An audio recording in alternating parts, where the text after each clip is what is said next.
heading towards Secret Wars, and we all know Secret Wars is the Great Reset. Like that's the event that they've used time and time again to kind of just grab what they like and remove everything that they don't. And we've gotten some great things out of it, and by great things, I mean we got Miles Morales out of it, and that's about it. But I think that even Marvel's in a tricky situation too, where they're taking some risks where right now we've got this weird Jonathan Majors situation.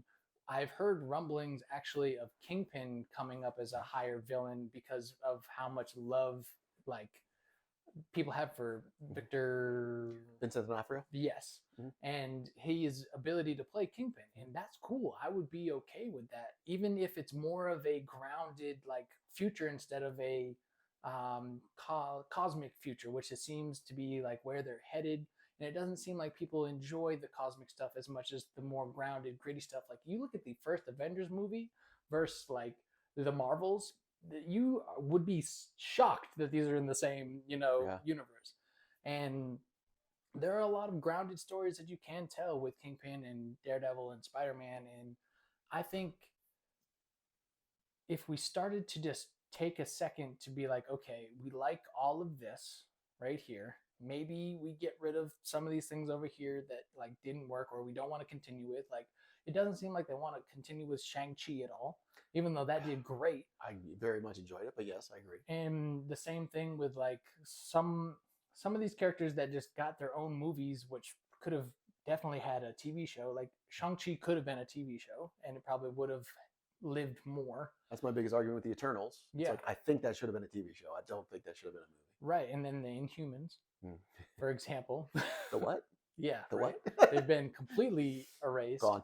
But we've got the mutants back, so I guess that's the trade-off, right? Does that make... My question is, do they bring back the Eternals as mutants now and they go the opposite way? That's interesting. I think they definitely saw...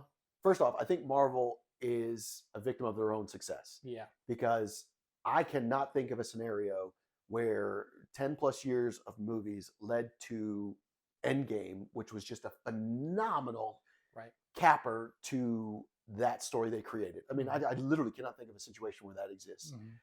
Then what do you do? Yeah. I think that's half the issue right now is we're in the aftermath of being like, okay, we had this badass villain. We had Thanos. Yeah. We had to figure out how to stop him. Now you have to find out how to replace him after he's gone, right? Yep. And then you have to find something that's just as threatening, but also like overarching. And Kang, like we've talked about before, is a cool character, but I don't think he has that menacing power as like a Thanos or even a Galactus. Like if they were to switch everything right now and just like end one of the movies with like Galactus is coming, I think that puts the stakes higher and that gets everyone invested because then you can introduce all the characters you want because we're going to need every single one of them because, Galactus is that powerful. Yeah. But where do you go after Galactus? And that's, I think, what Marvel's running into is one, I didn't realize until I did the rewatch how early Thanos was introduced, just in name, reference, what have you. And I was like, oh my God, like the first Avengers, that's crazy to me. You can't do that again because we have the 10 plus years ending with Endgame. You can go back and just watch it back and forth, whatever. But to introduce new things, you've got to be patient. And we as a fandom are not patient because you look at the movies that came out after Endgame, they weren't bad, but people weren't tolerant. They wanted Endgame over and over and over again as far as that success and seeing everybody come together again. You got to build up to it. You just have to have the patience to build up to it. And there were movies that weren't good, but none of them were abstract failures, horrible movies. They were all at least entertaining. Shang-Chi is one of those where I'm like, why did people hate this? This was a good movie. Like it was solid. I really liked it. Then we have real life coming into effect, like you said, with Jonathan Majors, where it's like, what do you do? Right. Marvel has no options here other than to let it play out and see what happens. Another one with Black Panther 2. Yeah. You cannot plan for that. That sucks. There's nothing you can do.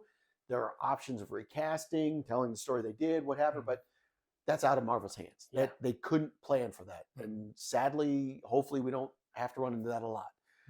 But we have movies where Black Widow that was an abstract failure. Happened to COVID. You can't plan for that, Mhm. obviously. It was a good movie. Right. And it's leading into, not leading into, but those characters will be seen in Thunderbolts, some Right. of those characters.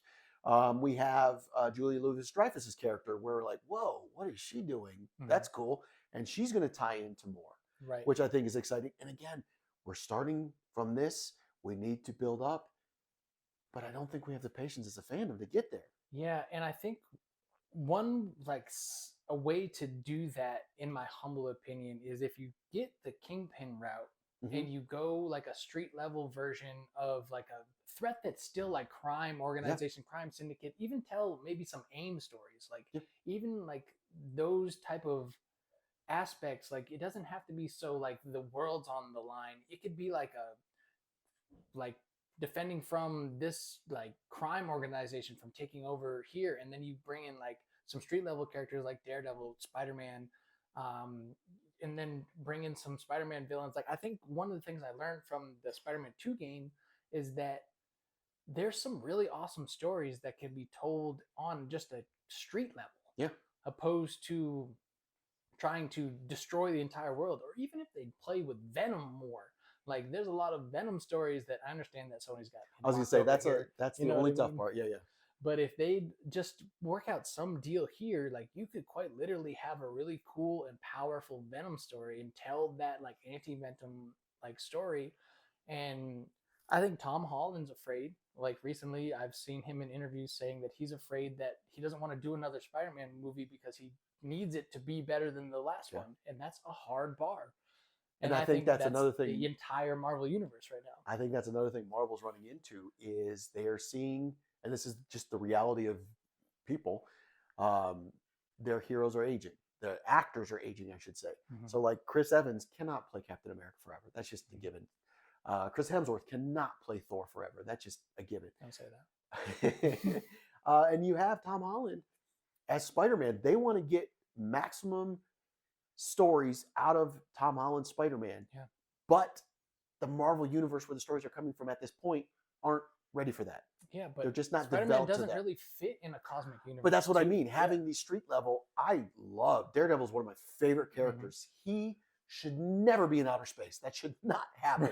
That should not be his character. So Yeah. telling these street level personal stories, which they're doing an 18 episode, they just restarted, but with Echo, same thing. Let's tell this universe. And we had it with Hawkeye. That was an Right. awesome series. Mhm. Again, Kingpin, Vincent D'Onofrio has just embodied Kingpin. That is Yeah. awesome. And what I love is he loves Kingpin. So Mhm. you see that. Mhm. That's phenomenal. And then that can push those galactic stories off into the Right. future so that Marvel can then tell more. And then the only problem with that, yes, we're going to lose a Tom Holland potentially going back into space to fight Thanos 2, Galactus, whatever. We're going to lose that, but okay, that's the realities But of at least it's humans playing warranted. actors. Yeah. And it makes sense where, okay, we don't need this Spider-Man. Fine.